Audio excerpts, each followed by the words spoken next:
Okay, the task given in the second session or the second topics, which has been for technical consideration. What is the effect of this law or the reforms which happened in this arbitration law?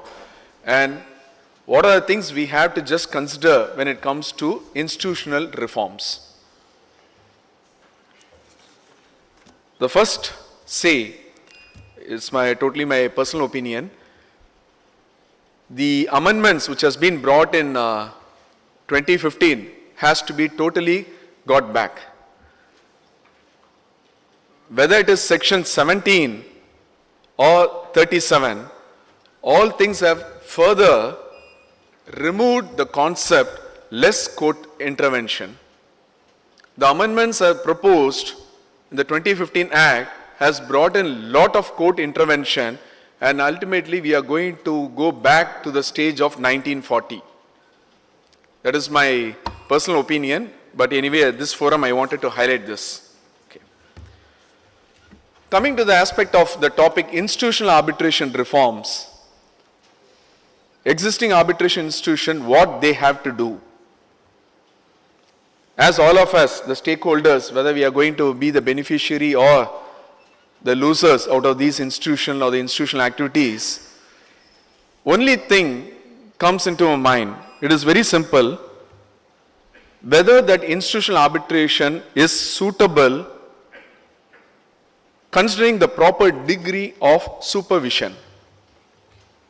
To what level the institution is going to facilitate or intervene or supervise the arbitration process.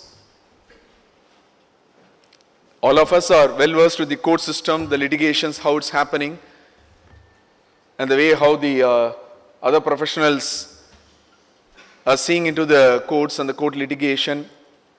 And the better part is that they are appreciating income tax appellate tribunal. It's good. Because my senior happens to be one of a judicial member presently sitting. It's all differs on sector specific aspects. What the earlier panelist was speaking is about the tax dispute. As arbitrators, we are not at all worried about tax dispute because it is impossible for us to arbitrate. At least in domestic perspective. In international perspective, we can arbitrate tax disputes. How come these institutions are going to cope up this drastic effect on the arbitration?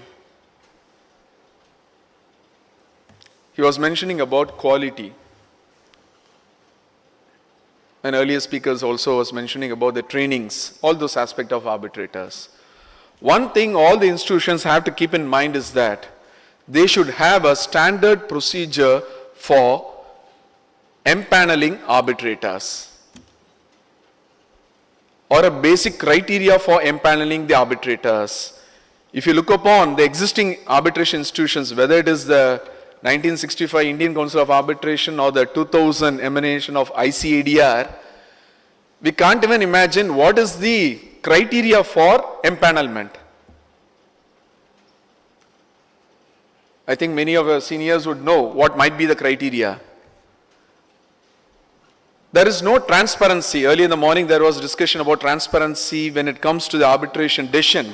Fine. As lawyers we are against it. Transparency should be limited in an arbitral process.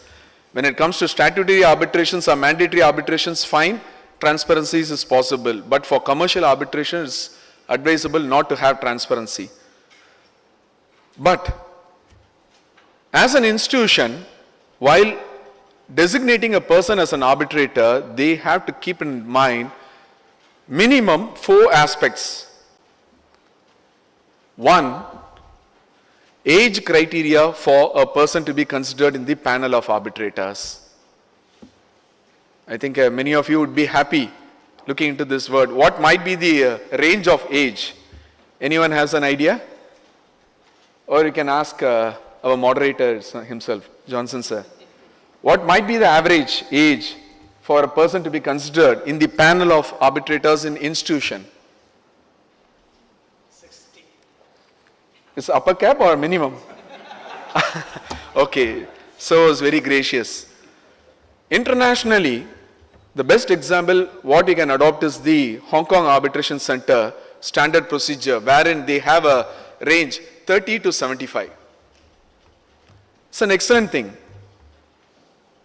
Indian institutions, arbitration institutions, if they want to just receive or administer international cases, obviously they should have this condition as first condition. Then only I can also get an assignment. And many few youngsters also. Secondly, they speak about experience or expertise.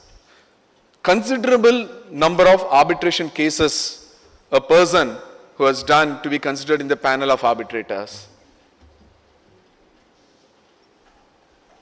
For me, it is very comfortable that 0 arbitration awards would be the best experience. For some practicing lawyers, they might say, okay, I have just conducted 10 or 12 arbitration cases as counsel. Whatever might be the value, because there is no transparency, there is no need for disclosure. I have done 10 cases, that's a declaration I can give. What might be the effective aspect when it comes to the expertise? Or a simple example, we people are speaking in seminars, conferences, that brings it that we are an experts. No, it can't be like that. It has to start from a concept, continuing legal education. In India, lawyers or I think at least company secretaries and chartered accountants, they do have some credit points to satisfy to just renew their membership or pay their subscription. But for lawyers, we don't have the concept continuing legal education. If we have continuing legal education, then the possibility of bringing in the expertise in a particular area of law or subject matters can be considered for in the empanelment process. Thirdly, there is a terminology used in arbitration, I think many of you would accept that: independence, impartiality. I might be colleague to Mr. Samir. Whether that gives me an independence?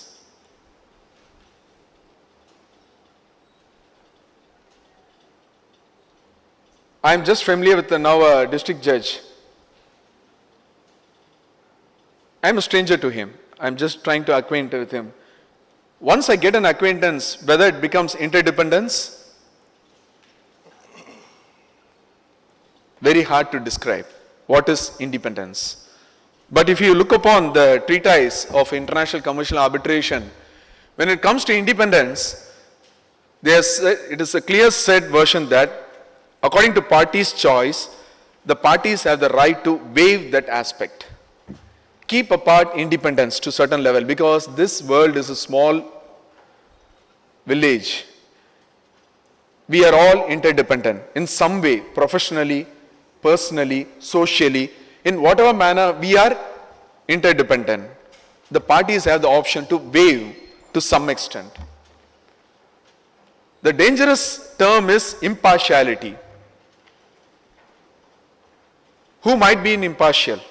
Impartiality doesn't start in the initial stage. During the course of that process, only we can determine whether the arbitrator or the parties or the representatives are partial, biased, or impartial.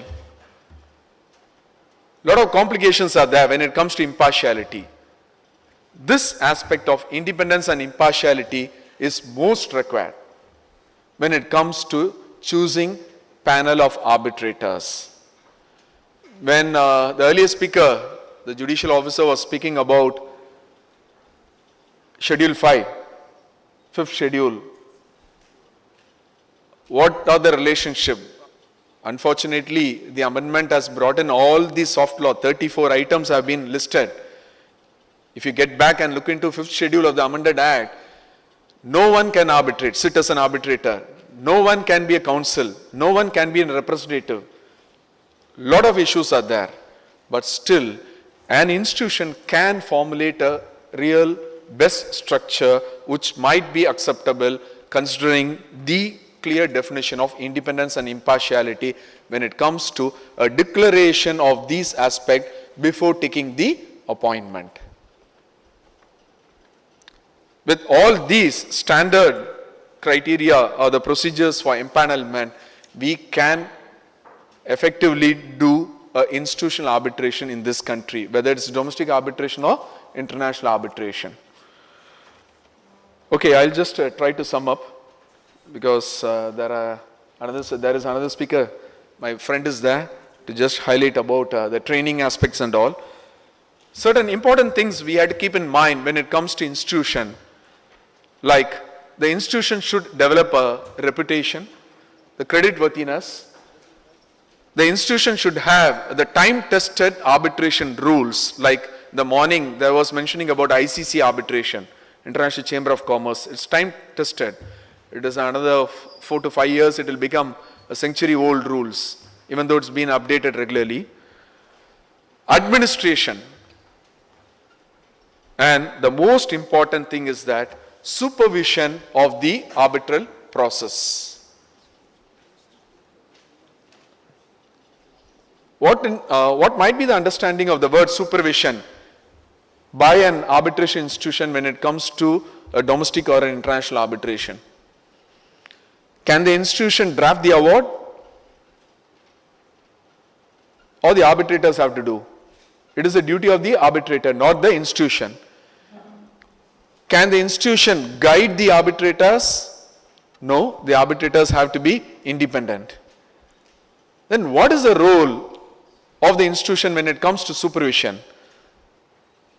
There is an excellent example brought in by Singapore International Arbitration Center as well as ICC. Scrutiny of an arbitral award before publishing. Once an award is drafted by the arbitrators, it is not straight away published. It has to be scrutinized by the secretariat of that institution, like in future CIIA also might do it. The scrutiny provision should be there, but the beauty of that scrutiny provision is that they are not going into the decision of that arbitral tribunal or the arbitrator. It is on the procedure whether the arbitrators have intended to deal with the claims, the counterclaims, and whether they are clear on their decision based on the procedures or the rules railed down by the institution. With this supervision, I feel that to the moderator I like to share, this recommendation has to be taken particularly in all institutions in India to bring in a scrutiny of an arbitral award, a draft arbitral award before a publication. That might increase the reputation and credibility of Indian arbitration institution. Thank you for this opportunity.